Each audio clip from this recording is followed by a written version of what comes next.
Thanks for coming.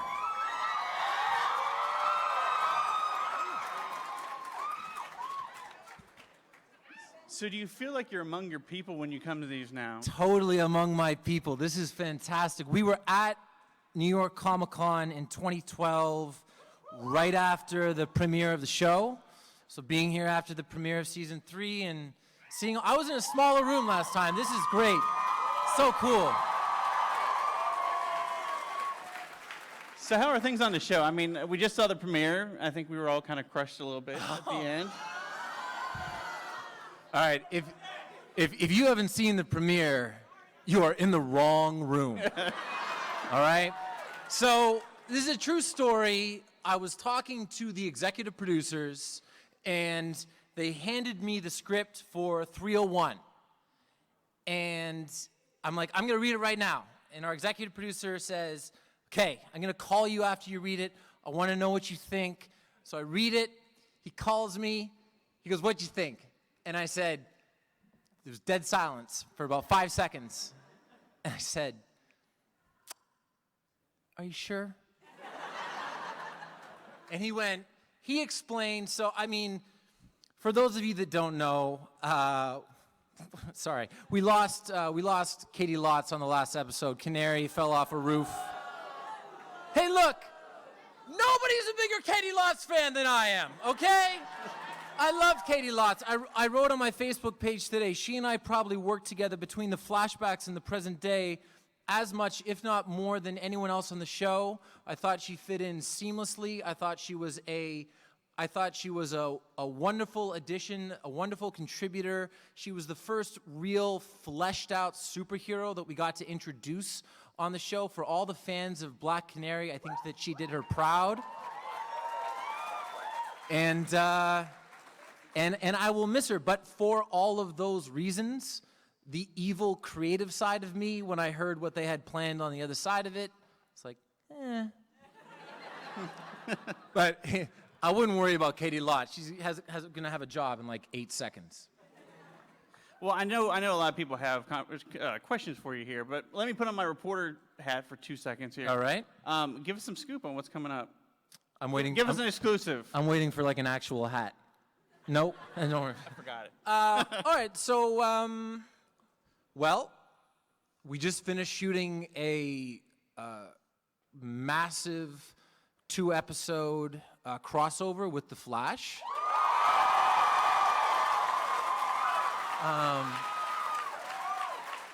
Episode 108 of The Flash is going to be called Flash versus Arrow. My pitch was Arrow versus The Flash, purely for alphabetical reasons. And episode 308 of Arrow is going to be called The Brave and the Bold. And the entire time that we're shooting these episodes, especially when we were shooting Flash versus Arrow, Grant and I were very much like, for a lot of the stuff that we were shooting, we would just look at each other, and actually he said cool, and I would say cool. And no, if people get that. But no, it was just, it was a really, really interesting experience. And, you know, I think that we've done an interesting job so far of really, we build up our year through the first 9 episodes. Like in season 1, it took us 9 episodes to reveal the Dark Archer. In season 2, it took 9 episodes to reveal that Slade Wilson was alive and in the present day. And then this year coming into episode 309, boy, we take cliffhangers and we get literal and take them to another level. It's really cool. Cool. Well, let's get to questions. Yeah. Anybody got questions? Oh yeah, I know there's got to be some questions. Don't hurt anybody. Hi. Hi. Thank you so much for letting me hug you.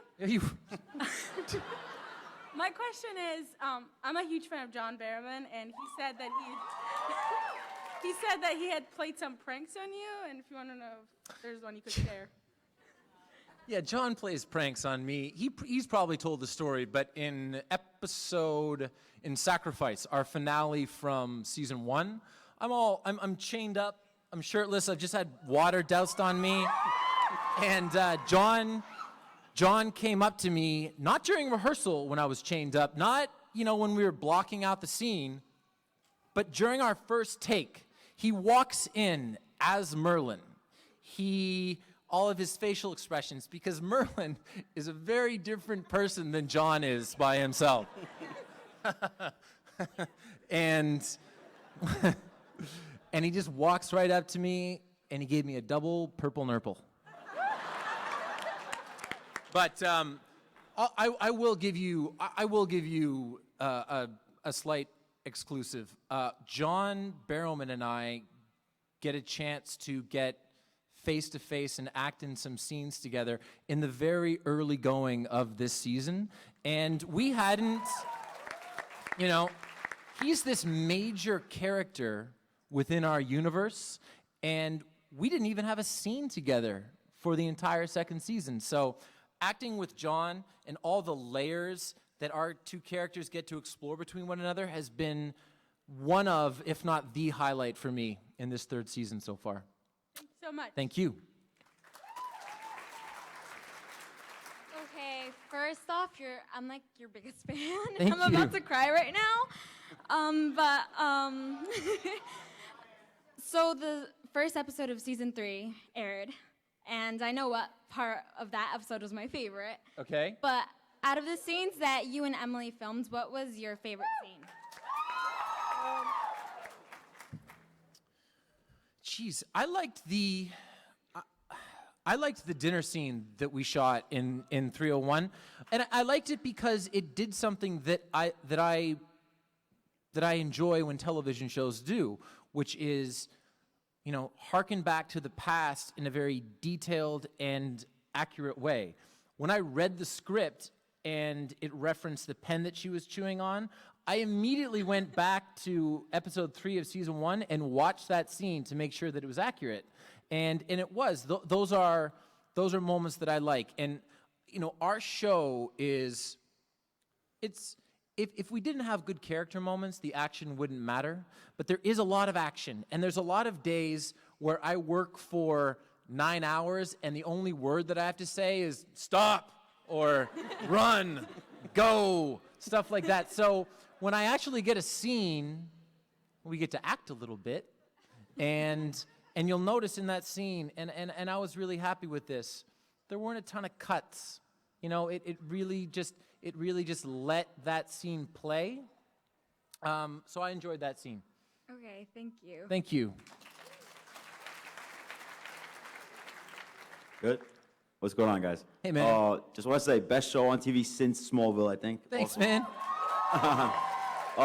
Just really quick, about Katie Cassidy, what could you guys tell us about her this season? What is she up to? Is she transforming a little bit? Is she changing her character up? What you're going to see with Katie this year is you're going to see Laurel with a definitive set purpose. She's the first one that discovers Sarah, and we open our next episode on the cut from what happened at the end of 301, and with all of the implications that it has for Laurel. So I'm really excited for Katie, because again, Laurel has, in the first season was a little bit on the periphery, not knowing Oliver's secret, and then had her troubles in the second season, but then was brought into the fold, and she's been key this year. And I think that everyone that is a Katie Cassidy fan and is a fan of the Laurel character is really going to be excited with where it's going this year. Thank you. I'm going to marry that girl one day. Thanks, man. That was just an excuse Ambitious. to say that. Yeah, it was. Yeah. Thank you. Aim high. Aim high. Hey, man. Oliver, this is my first Comic-Con, and I think to make it even better, can I take a selfie with you? My first Comic-Con. At the end of the panel, for sure, man. You can. Awesome. You absolutely. I'll be the Cool. guy with the Godzilla head on. All right, sounds good. You just come right there. You didn't have a question. Oh, that was a question. Oliver thanks you. Hi. Hi.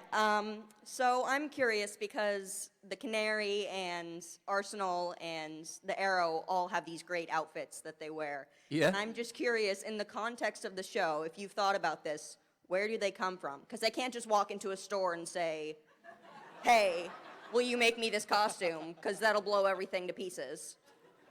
Like, or is like Diggle just really talented with a sewing machine?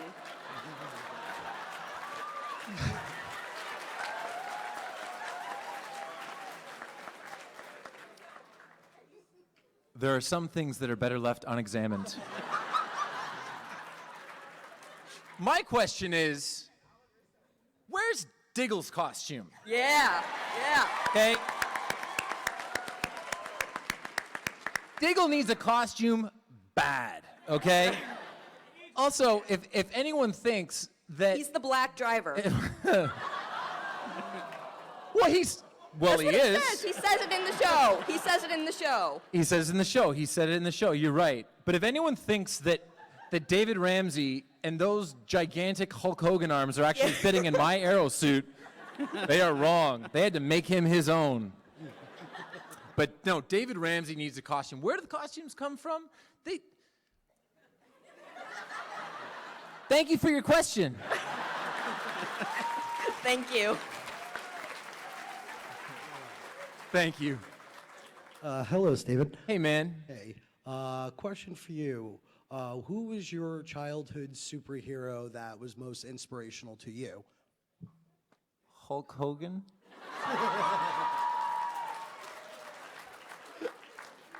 Yeah, that's totally true. I was weaned, but in the superhero genre, I was weaned on the Christopher Reeves Superman films. Very nice. I bought the 4-pack on iTunes for like $49 one night. I'm 33 years old, whatever.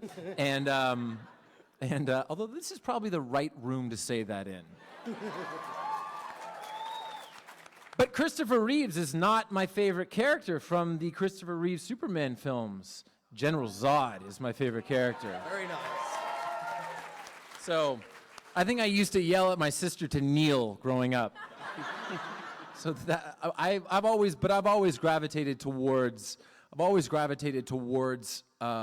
villains, which is why it's nice that that Oliver, especially in the early going, wasn't too much of a do-gooder, because I would have that would have been a very difficult transition for me. Thanks, man. Thank you very much. Hi. Hey. Really big fan. Especially really big fan of those scenes where you're like working out and stuff. Thanks. So I was kind of wondering, could you walk us through what your workout regimen is like? Oh man. Yeah. Yeah. Facebook videos. I posted an exercise called, I was working with a trainer, and this guy Charles. Now, if you work with a trainer, and your trainer, like, you walk in and your trainer is like a big muscly guy, like looks like he lives in the gym all the time and is a bodybuilder, that doesn't intimidate me. I work out with this guy Charles. Charles is Asian and in like 5'4" and 110 pounds. That freaks me out. Because it means he's using his brain, okay, and not his brawn. So he comes up with these exercises like the ice cream makers, which I put on my Facebook page, and they're these crazy, weird balancing things that are difficult. So I'm in the midst of training right now. In episode 9, we are ending episode 9, which is our fall finale, with the biggest fight in the history of our show. It is not, and by the way, it's not like a fight with 40 people. It's a fight with 2 people. And I will be shirtless for the entire fight.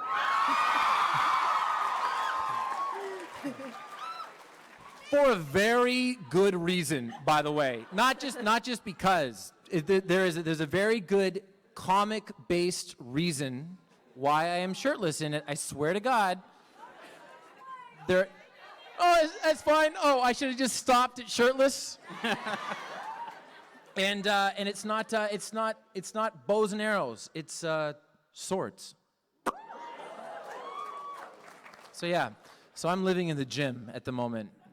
Living in the gym. Thank you very much. Thank you. Good afternoon. Hi. So last season we found out that Oliver has maybe a kid. Yeah. Will that be brought up again, possibly in the future, or? Yeah. Ooh, yay.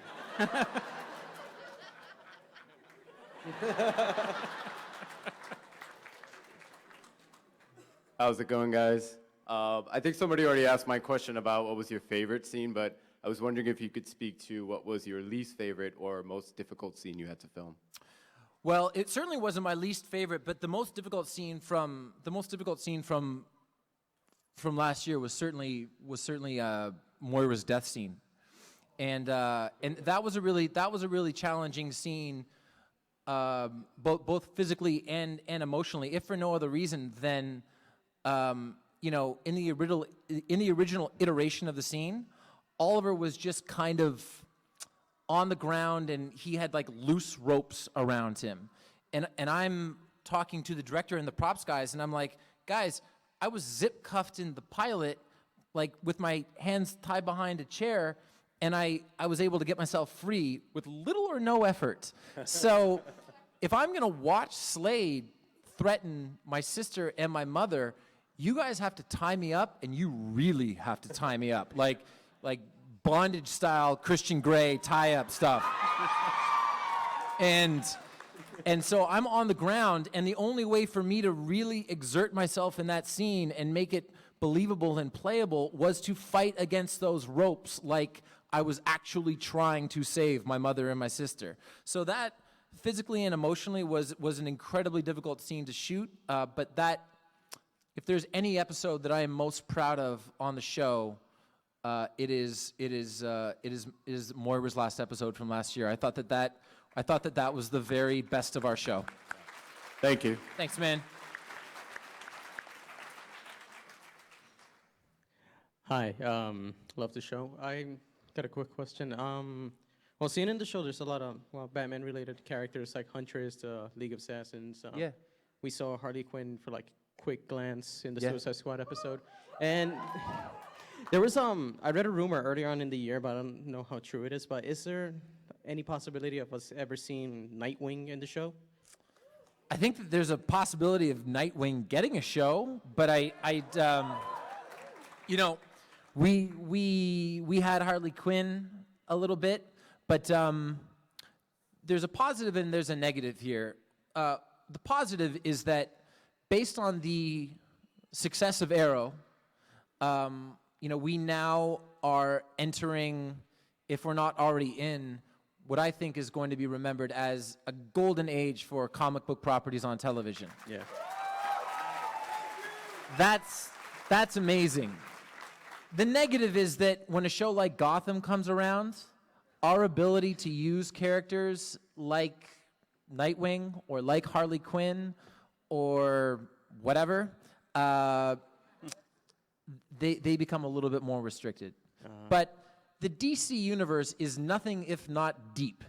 And I think, based on the fact that, we've done a great show, I think, about Green Arrow, which is by no means a mainstream DC character, I don't think that you just necessarily have to look for the big guns. You can look for the characters that maybe are in a little bit more of a niche and really explore them. So I have no doubt that, as we move through the show, we will keep introducing really high quality heroes and villains from DC. Probably not Nightwing, though. All right, thank you. Thank you. Hi. Hey. Okay, my question is, for season 3, do you prefer the stunts in the flashbacks or in the present day? And can I get a selfie? Yeah, you're the one from this side. That guy's from this side, and you're from that side afterwards, for sure. The stunts, I'm excited about our flashbacks this year. Being in Hong Kong is much warmer than being on the island. But we're introducing some really interesting characters. We have Maseo and Tatsu, who people I think probably know better as Katana, and and wonderful actors, Carl Yoon and Rila. I'm not going to pronounce her last name because I'm going to mess it up, but she's wonderful as well. So we have cool stuff happening in the flashback, and I'm excited because, at the midway point of this year, we will also be at the midway point of Oliver's 5-year journey, which means that, we are getting close to the version of Oliver that we met in the pilot, and that dude was a killer, right? I miss playing that guy. So I'm excited to move along with that journey. The Hong Kong, everyone that has seen the episodes from the early part of the season, the directors and stuff like that, are all commenting on the tone that Hong Kong is setting for the show. Sweet, Thank you. Hi, Steven. Hey, man. How you doing? Good, Jay. How you doing? Great. Cool. My question for you is, I don't know if you keep up with the comic books, but in issue 35 of Green Arrow, they finally have updated Oliver to resemble you instead of Justin Hartley. And they have. We don't look that different. Well, I stubble and stuff like that. Yeah. Highlights for Justin. And He's my buddy, I can say that. And they've also added Felicity. I just wanted to see what your thoughts were that they finally have made these subtle changes to reflect more of the Arrow show versus what they previously have been putting out. Well, I think it's cool because Green Arrow is not a new character. It's been around since 1941. So the fact that we can take inspiration from the comics, and then the comics can turn around and take inspiration from us. I mean, Felicity Smoke was a character that existed in DC before Emily began to play her.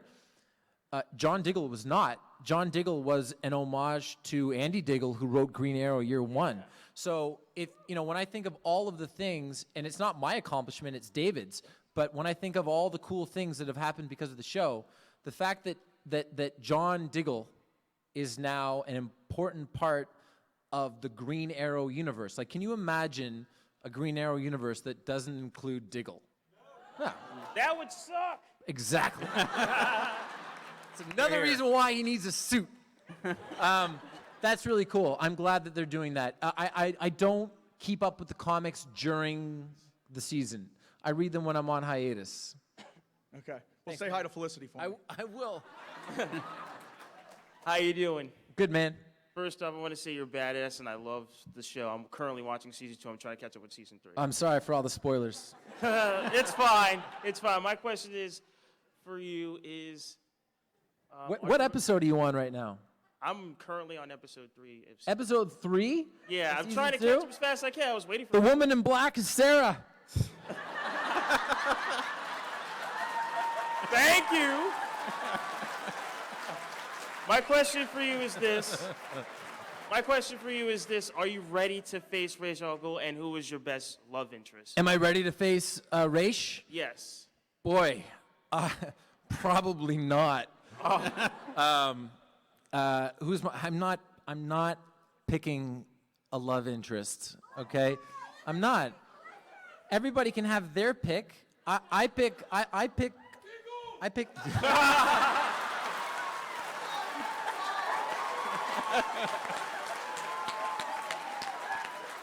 I was sitting next to Colton Haynes during we screened the premiere for our cast and our crew. And I'm sitting next to Colton Haynes, and the scene where Oliver walks in and he sees Diggle and Lila and the baby whose name you will find out in the next episode, and Felicity, and then Oliver and Diggle hug, and all I hear is Colton go, "Aww." And I looked over, and he was smiling and looked kind of emotional. Colton Haynes is a sweetheart. Thank you. Thanks, man. Enjoy Comic-Con. Thank you. Hi, congratulations on selling all those shirts. Oh, thanks. Just a quick thing. So for people that don't know, we did a campaign with a company called Represent for a charity called Fuck Cancer, and the reason that shirt hasn't shipped yet, it's not because it's like a scam or a delay, but it's because they only print the number of shirts, the exact number that are sold, so that they can give the maximum amount of money to the charity. So they'll be coming soon, and for anyone that bought one or contributed or shared that campaign, thank you very much. And your question? Yeah, so with, this season you're going to be adding Ra's al Ghul, and you guys brought in Brandon Ruth to eventually. Yeah, he was Adam. good, wasn't he, as Ray Palmer? He was good. Yeah, he's So- cool. And with The Flash, you guys have pretty iconic DC characters now just surrounding this show. That's right. Is there anything that we can expect for this season between an interaction between all those guys? We have the crossover, which opens up a plethora of possibilities. But the fact that there are so many superheroes populating Starling City and Central City is going to be a very important theme, and is going to be incredibly important to the ultimate resolution for Oliver at the end of season 3. I've said too much. Thank you. But lots of interaction, and there's some good interaction in our crossover between Roy and Barry. That was really fun. All right, thank you. Yeah, thanks. Hi. Hi. What's it like to fight with Colton during the fight scenes? Do you have a lot of funny moments, or is it very serious, or what it's like? I wouldn't call it serious. I'm never serious on the show. I mean, even when I'm serious, I try not to be serious, because we work really long hours, and if we don't goof around and become friends and friendly, then those are going to be longer days than they already are. But yeah, Colton and I haven't fought that much. We have a good sparring scene coming up, but I will say that, along with my scenes with Mr. Barrowman, the interaction and the state of the relationship between Oliver and Roy is it's a new dynamic on the show. We haven't really seen it. It's Oliver almost in a slightly paternal mode, and I've really enjoyed it. I've really enjoyed our scenes so far. Colton wears the suit well. Thank you. Thank you. Hey, Steven. My name's Hyro. I got to shout out to my friends, David and Bernard, if they're watching right now. Yo, I just met Steven Amell, yo. This is not on TV, right? Whatever. Hey, man, I don't know. They can watch this on YouTube. Anyway, Cool, man. Kind of nervous, though. It's all right. When are you hosting Monday Night Raw? Ooh. I think it'll happen. They got, we had discussions about stuff. I'm busy filming a TV show. That's the only problem. That's the only problem. Plus, I'd actually want to wrestle, so I'd have to train. So I would look more towards hiatus. I would look more towards hiatus. But I wouldn't tweet that if I didn't want it to eventually happen. All right. Thanks, man. Thanks, man. Hey, what's going on, Steven? Not much, man. I just got a quick question, man. On your Facebook, you post up a lot of videos of your workouts and your borderline superhero parkour. Are you trying to adapt to getting rid of a stuntman in time? God, I hate my stuntman. I love him. His name is Simon. He's great. I'm gonna swear, so cover your ears. But one of the running jokes that we have is, if I'm doing a stunt that I want to do, he still has to be there for security, for insurance, and there are things that I'm just not allowed to do. But I will walk up to the stunt team and I will be really nice to everyone. Hey, John, how you doing? Hey, James, what's going on, man? Hey, Atlin, Simon, what the fuck are you doing here? But no, he's a good guy. Our stunt team, and they are now Flash's stunt team as well. Our stuntman extraordinaire, John Kralt, has gone over and started to do James Bamford's job over on Flash. The stunts on Flash are incredibly different. They present a whole new set of challenges because of the visual effects, and because Grant, while fast, is not Flash fast in real life. But yeah, my stunt guy is great. I would like him to be out of the job, though. God bless him. Sounds good. Thanks. Thanks, man. Okay, hello. I have a real question, but first I just want to say I heard someone say this yesterday, and it's really corny, so I'm going to copy them. But right now, this is my Comic-Con moment. Hey. Can I also bother you for a selfie after, too? Sure, yeah. Okay, my actual question is, I'm sorry, I'm like... It's okay. Okay. It's not easy being green. So we've heard yes, we've heard yes, I've heard no. We've heard his name in the show. Are we going to see Ted Kord? I honestly don't know. I know that we've talked about Kord Industries. I think that Kord Industries was also on one of the posters for The Flash. So we have a couple of lingering things in our shared universe. Kord Industries, Ferris Air, amongst other things. I think seeing Ted Kord on the show would be great, but I don't know. Okay, thank you. Thank you. Hey, I just want to first of all say thank you for your dedication to the character, from the way you hone your body, the way you know the episodes, and the way Thanks, you go man. back. It means a lot to us as fans, more than we can say. Thank you. My question is, a big part of Green Arrow are his trick arrows, and we did get to see a couple of them in the first episode this season. And are we going to get to see more kind of out there, maybe freeze arrows or the knockout arrows? Yeah, boxing glove, totally. No comment. They've been trying to get the boxing glove arrow on the show for 3 seasons. I think they may have figured it out.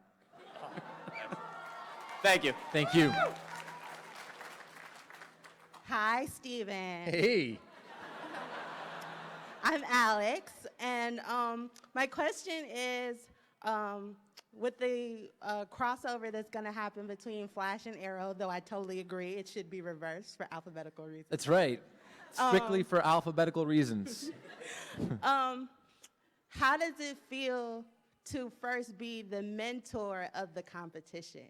And how does that play a part with both you as an actor, like competing against other networks or other men being superheroes, as well as Oliver realizing, the Green Arrow is eventually going to have to face the Flash? Well, that question sort of dipped between real life and the show. For the purposes of the show, I love playing Oliver as sort of the older, curmudgeon-y, non-superpowered superhero with, this little dickhead zipping around all around me. Love Grant Gustin, love him so much. But, with respect to competition, and him and them being on the air, I said to them when we were filming the crossover, which was we were filming crossover stuff with them while their season series premiere was on. And I said, and I meant that my hope for them was that they opened huge, was that they opened bigger than us, which they did. And, to me, that speaks to, A, the popularity of the Flash, hugely popular character. I see Flash t-shirts all the time. And B, people's faith in our show, in our team, in the creative forces behind that. So for them to come out and for them to do a huge number, I don't view that as competition at all. Good, and you shouldn't. I don't. Thank you. So I had a real quick question. I know you have a lot of folks that have come and gone on the show. Is there anybody you really miss, though? Oh, well, I mean, every time you miss somebody, yeah. But I mean, ultimately, both personally and professionally, I miss Tommy Merlin. You know what I mean? I do too. That is so sweet of you.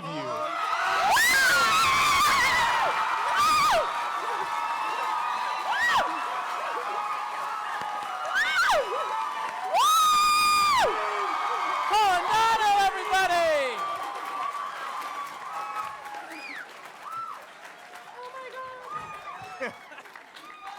I sent him an email like 3 months ago. Dude, I'm going to New York Comic Con and you are crashing my panel for sure.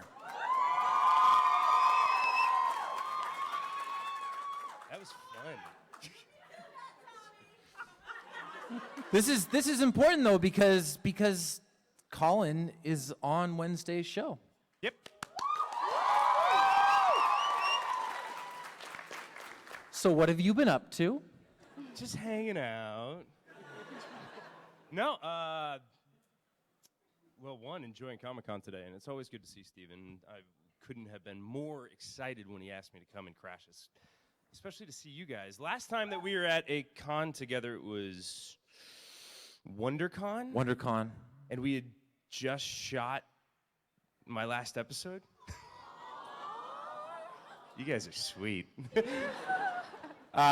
So to be at another one, and and to see where this has come from, from where we were to now with you guys, and seeing how, God, you are a charming son of a bitch. But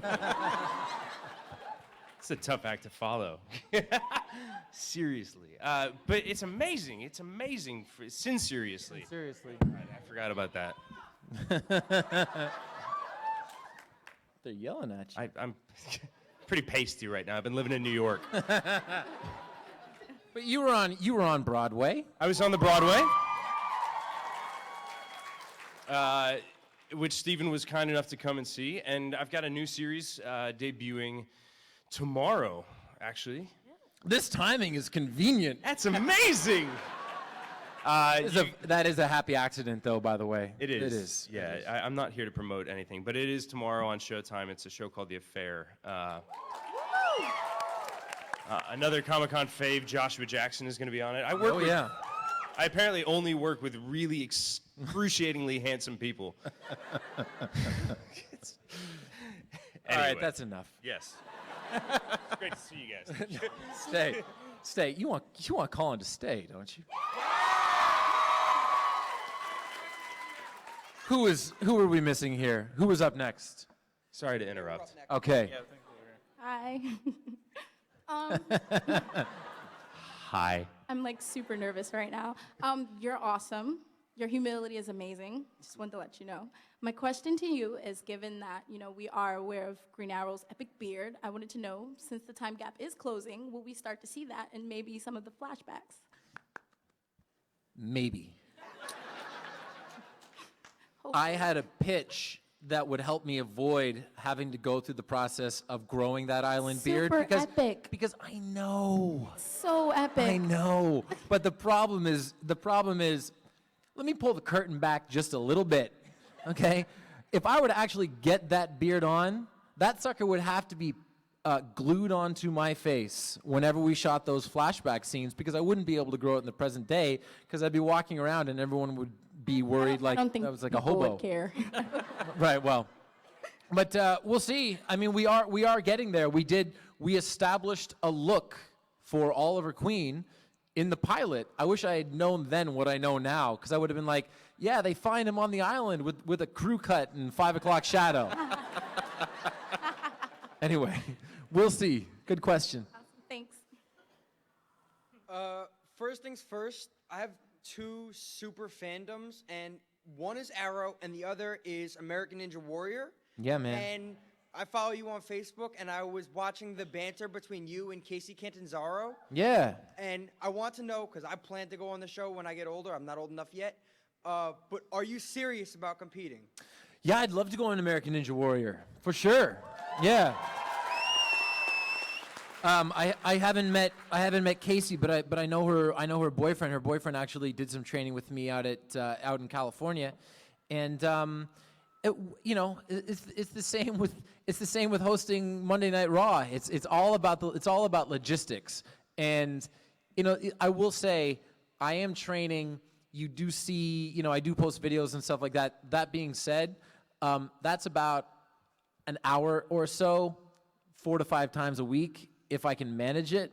These guys that actually go on American Ninja Warrior, they train all the time. So if I wanted to go on and do okay, I could do it like tomorrow. But I want to go on and win. Yeah. So I don't know. So we'll see. I'm gonna, we'll see. I need a little bit of time. I need time. I don't have time. Just Like next month. Next month, probably. You're an inspiration. Since Arrow came on, I watched Ninja Warrior at the same time. Really, I've lost over 100 pounds, and I wanted to. Cool, man. So I really want to thank you. You've been an inspiration. Thank you. Thanks, dude. I think you need to make Battle of the Network Stars a thing again. Now, Battle of I think the Network CW would totally Stars. win. CW would totally win that. Tell you what, between you just give me and Jared Padalecki, okay? Okay? And 3 others that the other networks could choose if they want, and we'd win. Yeah. Oh, and David Ramsey. Oh, yeah. Oh, come on. Yeah. And Robbie. Anyway, we'd win. The point is that we'd win. You could totally take the Good Wife. Yeah, yeah, I think so. Yeah, man. How you doing? My name is Jay. I got a question for you. Being at the Justice League panel last night and the Lego Batman 3 that I saw you earlier, with all the popularity that the Flash has and Superman and Batman has, and Green Arrow being around since 1941, how do you feel with you being like the voice that you did for the Injustice game and now for the Lego Batman game? Would you ever want to see a anime film of the Green Arrow or the character finally in a Justice League movie? Like, would you want to do the voice of it? Or being it? Well, I mean, yeah. One of the reasons that I did the voice for Green Arrow in Injustice and also in the new Lego Batman movie was because I'd really like there to be a Green Arrow video game. Also,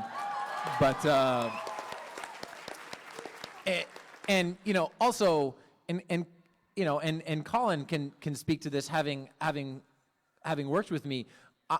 I'm fiercely protective of this character because I have to live and represent this show. I have to spend more time with the cast and the crew, especially, than I spend with my family. So, as for where Arrow goes in the future, I'm comfortable. There will be a time when I will, hand the reins over, so to speak. And as long as I've left the character in a better place than I found it, I'm happy with that. As for anime, video games, Justice League, all that stuff, those things are out of my control. I can just do the best with whatever they want me to do representing the character. Well, you're doing a great job as it. Thanks, man. Thank you.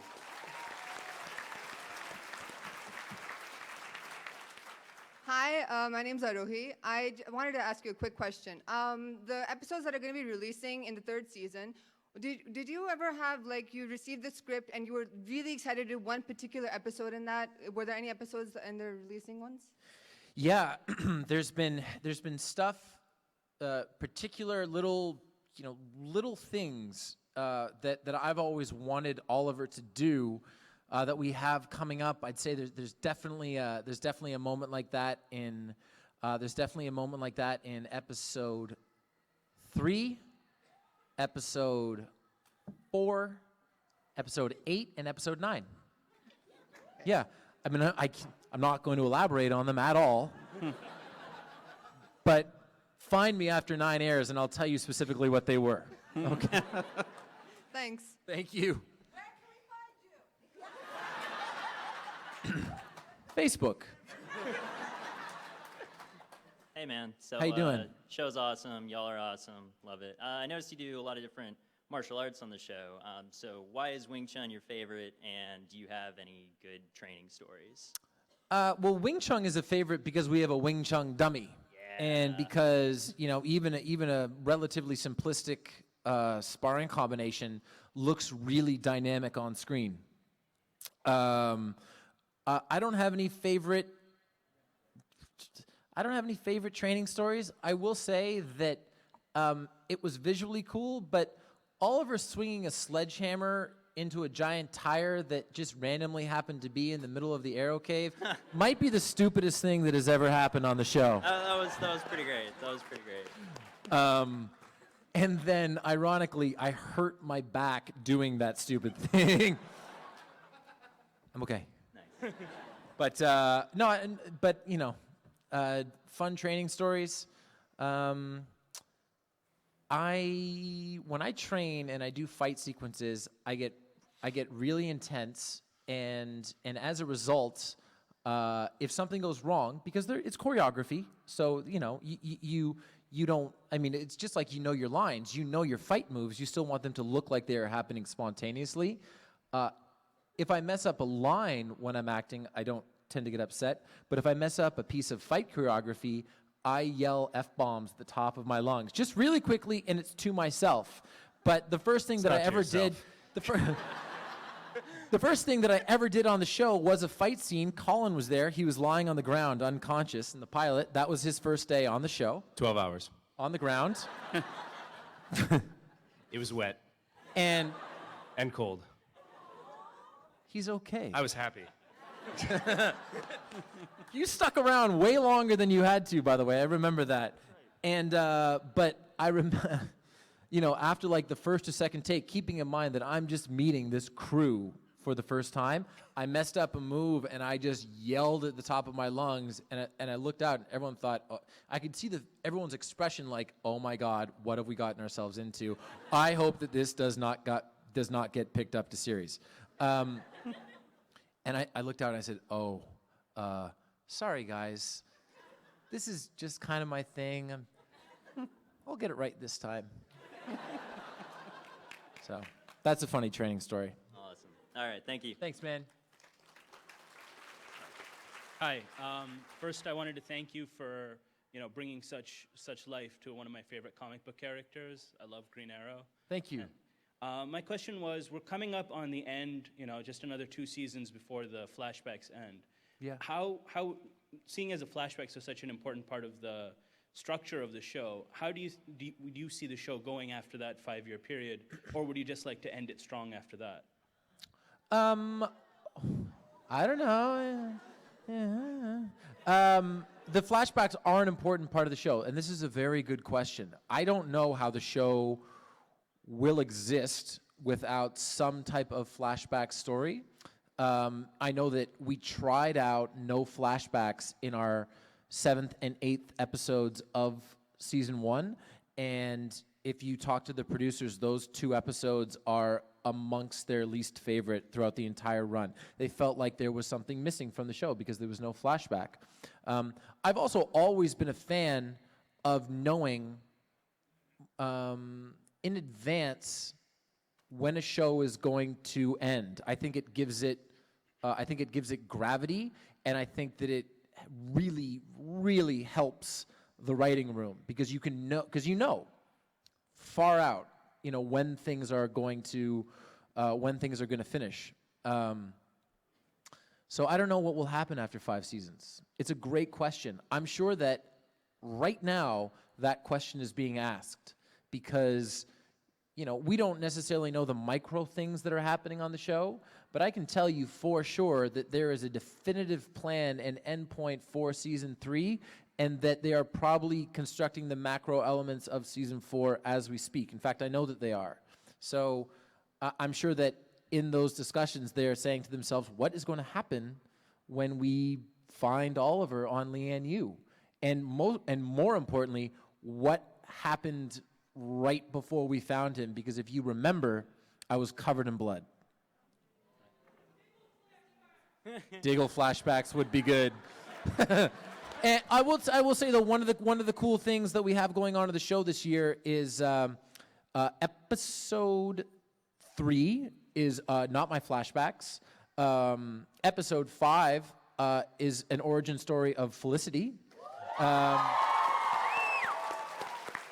And I've been given the opportunity to let other people take the reins a little bit, and nothing has made me happier. I think that one of the best episodes from last year was the Suicide Squad, and That was Diggle featuring Arrow, which I enjoyed. Thank you. Time stick could work too. Thanks, man. We're gonna flash forward. Hi, Steven. Hey, nothing yeah. a good Lazarus pit couldn't fix, right? I hear it does wonders. First of all, I would like to thank you for all your support for the Fuck Cancer organization. And Thanks, man. Coming from a guy that my mom passed away 3 years ago, took cancer. And Mhm. again, thank you for You're welcome. And question, coming back to Katie Cassidy, Mhm. and in the show, you reference Black Canary as the Canary. In the comics, her name is Dinah Laurel Lance. Is that implying something that maybe she will become the Black Canary? Well, we never called Katie Lotz's character the Black Canary. We just said No, yeah. we the just Canary. we just said Yeah, Canary. exactly. And certainly in the comics, Dinah Laurel Lance becomes the Black Canary. Yeah. But how does that happen? What is it? How does she get there? I'm hoping. I'm excited. Again, I'm excited for what Katie has coming her way this year, and we will see. We will see. We will see. All right, thanks, man. Hey, and by the way, can you sign my badge? Yo, yeah. Thanks, sure. man. Of course. It's 4 things afterwards. I got it. Hi, big fan of the show. I have 2 questions. We saw 2 Easter eggs to Ferris Air in both Flash and Arrow. Do you think you're ever going to be bringing Hal Jordan to the show? I hope so. That'd be really cool. And do you think that you're going to be telling Officer Lance anytime soon that you're the Arrow? Well, he's not. One of the cool things on the show right now is, he was Detective Lance in the first season. He was Officer Lance in the second season, and he is now Captain Lance in the third season. Love Paul Blackthorne. He's so happy that he gets to have a buzz cut now. You would not believe how happy he is. It's the first thing that he did at the end of every season. He would shave his head immediately. Getting off topic. I think that the writers have made no secret of the fact that Oliver's secret identity is one of their least favorite things on the show. They don't think that it's interesting. And you can tell that they don't think that it's interesting because on The Flash, like, everyone knows that Barry Allen is the Flash. But if it ever is interesting, I think that it's interesting between Oliver and Lance. So I'm hoping for the time being that it remains a mystery to him. Thank you. Thank you. Hi. Hi. I was wondering if there's going to be any more interactions between you and Felicity. Well, I mean, we work together. Was that a euphemism? Oh, jeez. No, I mean, the obviously the professional side of Oliver and Felicity is not finished, although the dynamic is going to be changing in short order this Wednesday. But certainly the personal side isn't finished. I mean, it's not like, we're never going to talk about the fact that I told her in reverse that I loved her. So we'll see. We'll see. Thank you. Thank you. Hi, actually, Arrow was my first superhero show, and it was right when I was getting into comics, so it was awesome. Excellent timing. Yeah. So first off, can I have a selfie with you? No, we got one there, one there, one there, one there. We're good on the Actually, selfies. I'm pretty sure it was 3 over here. Was it? Well, including We'll me. see, man. What's your question? All right. And I also have a question for both you and Colin. Cool. So for you, since Flash is getting all these powers and it's starting to not just become drugs enhancing strength and speed and that Yeah. kind of thing, does that mean there will be more those kind of like Flash kind of powers on Arrow, like maybe? No, calm or that's a really good question. We introduced powers, the idea of super strength, into our show and super speed, really as a gateway for the Flash. That's not Arrow's world. We did that so that we could help launch The Flash. This year, we are getting back to much more arrowy things, much more, a little bit more grounded. And I like living in that world because it creates a real distinction and difference between the two shows, which is important. Okay, and Colin, Steven said you're coming back like later this season? I'm coming back this Wednesday. Oh, this Wednesday? Yeah. Oh, so episode 2. So does that mean it's going to be like a flashback to Oliver's time with you, or is it like going to be some kind of Lazarus pit like Malcolm did? It's not quite a Lazarus pit thing. And Well, by that, I mean it's not He at all. said he went to a place where death didn't exist. The flashback takes place in Hong Kong. It does. They're introducing Stephen and Arrow Oliver going to Hong Kong for the first time, and there are circumstances that bring Tommy to Hong Kong as well, and we meet each other. Yeah. All right. That's all I'll say. Thank you. Thank you. I think we got time for one last question. One last. Okay, cool. Hi, I was wondering, now that Thea's with Merlin, how does that affect Oliver as a person and his character as well? It's that the whole. I mean, we haven't even seen Thea or Malcolm in season 3 yet, and what has happened with her over these 5 months. Oliver does not like it at all. I will say that. Thank you. Thank you very much. Hey guys, thank you so much, everybody. Thank you, guys. Thanks, guys. Really appreciate it.